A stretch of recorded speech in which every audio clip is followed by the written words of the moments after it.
무엇을 책을 펴놓고 역사책 아니면은 뭐 네이버 학생백과가 딱 쓰기도 좋아요. 그래서 거기에서 이러한 신석기 시대의 유물 모양을 보고 모양을 성형을 하는 거죠. 그러면서 왜 이 시대에 이 토기가 만들어졌지? 라고 부모님이 어린 양을 하셔야 돼요. 모른 척 하시고 그러면서 그거 한번 찾아봐 줄래? 엄마는 지금 이 반죽이 손에 묻어가지고. 그러면 아이가 엄마 스마트폰 가져와서 좀 해줘 이러면 스마트폰으로 학습백과를 찾아서 이 토기의 쓰임새 그리고 이게 왜 있어야 됐는지 또 이걸로 왜 농경사회를 유추하는지를 아이가 그 행간을 통해서 조금씩 이해하기 시작을 합니다.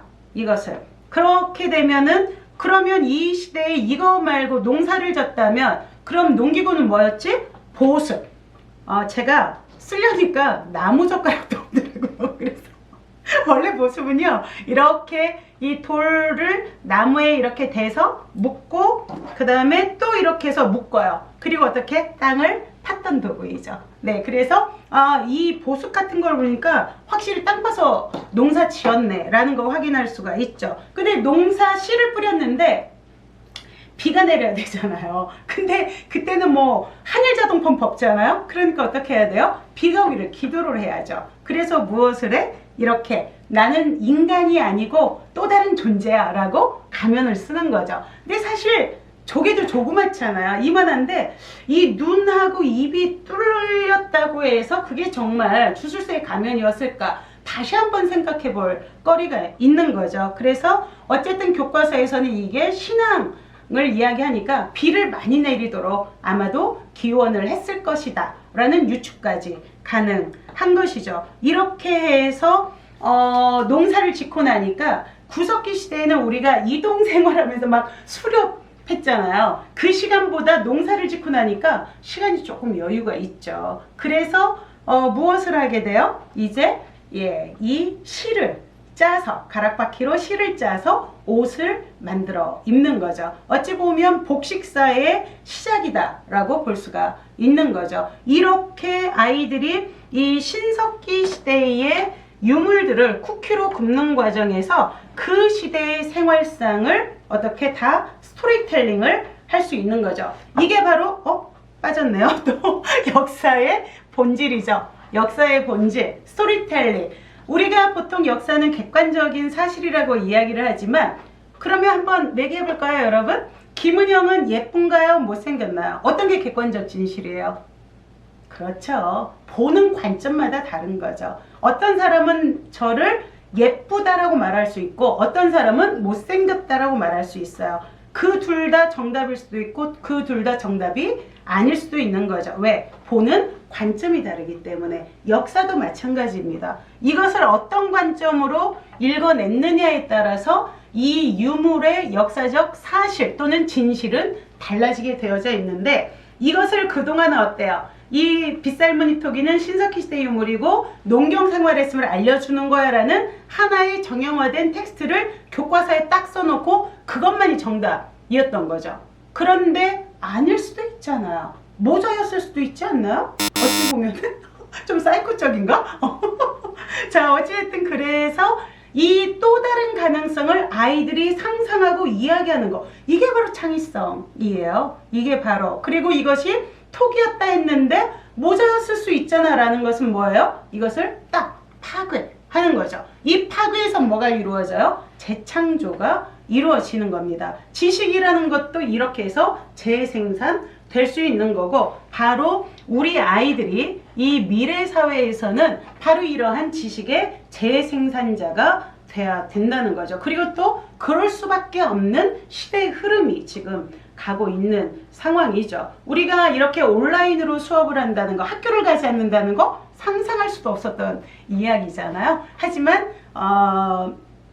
이 인간들은 문제 해결 능력이 뛰어나서 이것도 PBL 학습의 하나인데 다 해결을 해 나가고 있습니다. 그래서 우리가 부모님들하고 이 쿠키를 하나 만드는데 이 쿠키를 그냥 단순하게 오늘 먹을 간식 으로서만이 아니라 무엇으로 이렇게 학습 도구로도 이용을 하실 수가 있어요. 그러면 쿠키 반죽을 하는 과정에서 우리가 글루텐 형성이 박력분이냐 강력분이냐 이것도 굉장히 그 과학적인 그 근거가 있어요. 그래서 화학, 물리, 생물 다 공부할 수가 있습니다. 심지어는 영양학까지도 공부를 할 수가 있는 부분이죠. 화학, 그리고 또 아까 우리가 사회경제, 이 농업을 중심으로 해서 어떻게 사회가 변화되었나 이야기했죠. 특히 정착생활을 하다 보니까 촌락이 구성이 되기 시작을 하고,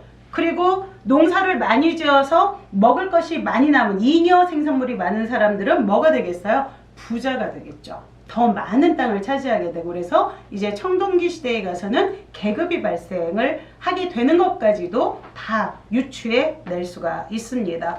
경제, 그리고 또 오늘 수업한 것을 아이들이 한 줄이라도 소감을 적을 수가 있겠죠. 이게 바로 쓰기, 국어 수업 아니에요. 우리가 쓰기. 그리고 사실 이 유물을 보고 우리가 읽어냈죠. 이것도 사실은 리터러시의 하나이죠. 다만 이것은 비주얼 리터러시죠. 비주얼을 보고 읽어내는 것, 또는 히스토릭 리터러시라고도 할 수가 있겠죠.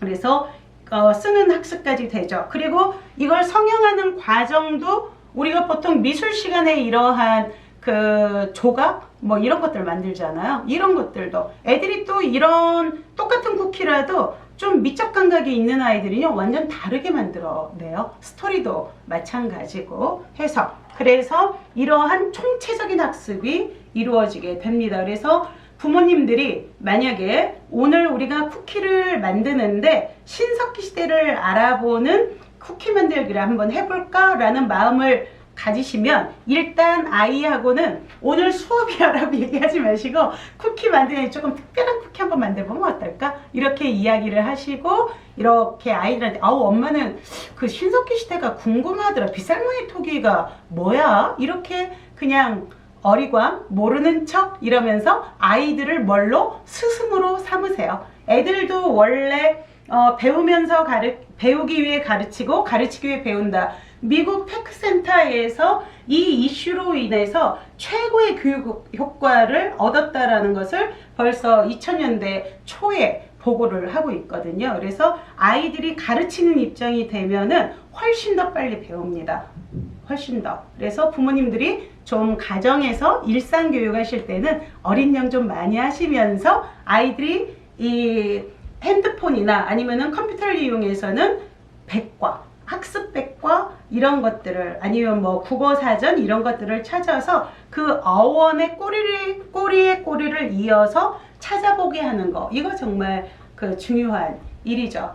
우리가 클린트를 딱 이야기하면은 그 에곤 실레를 이야기하지 않을 수가 없죠. 그리고 또 뭐 에곤 실레 이야기하다 보면 뭐 야수파도 나오고 인상파도 나오고 쭉쭉쭉쭉쭉쭉 계속 하다 보면은 우리가 이 근현대 그 화가들 또는 미술 동향에 대해서 공부를 할 수 있는 것과 다를 바가 없는 것이죠. 자, 이렇게 해서 여러분들은 나는 최초의 교사, 가정에서 일상에서 아이들을 가르치는 최초의 교사다 라는 믿음을 가지시고, 어차피 애들이 배우는 교과도 일반적인 상식 수준의 것이다 라고 생각을 하면 어려울 게 없어져요. 그리고 여러분들이 무엇을 하셔라? 애들을 가르치는 게 아니라 어떻게? 자꾸 질문을 던져서 애들을 무엇으로 삼으셔라? 스승님으로 삼으셔라. 그러면은 아이들은 훨씬 더 많은 지식을 스스로 습득도 하고, 그리고 더 많은 지식의, 새로운 지식의 생산자로 거듭날 수도 있습니다. 자, 이렇게 해서 오늘 에듀로켓 세 번째 시간 마치는데요. 다음 시간에는 김밥을 한번 말아볼 거예요. 그래서 이 쿠키 만들기도 사실 이 테라피적 효과가 되게 많거든요. 그래서 우리가 가정에서 주로 하는 일이 먹는 거, 자는 거, 이거 정말 많잖아요. 그래서 이 먹는 행위가 굉장히 중요한 이 삶의 요소가 지금 현재 되어졌는데, 이걸 바탕으로 해서 요리 테라피 수업을 한번 해보도록 하겠습니다. 그래서 다음 시간에는 이 문학하고 그리고 이 테라피 수업이 기본이 될 거예요. 거기에다가 이제 우리가 이 비주얼 수업, 색채 감각까지 수업이 될 예정입니다. 자, 그러면 여러분 아이들과 쿠키 맛있게 구우셔서 이 히스토리, 쿠키 히스토리 한번 수업해 보시고요. 부모님으로서 나는 우리 아이의 교사다 라는 양육 효능감이 빵빵한, 믿음이 강한, 나를 믿고 우리 아이를 믿는 그러한 좋은 교육자로 거듭나시기를 바라겠습니다. 여러분 다음 시간에 또 봬요. 감사합니다.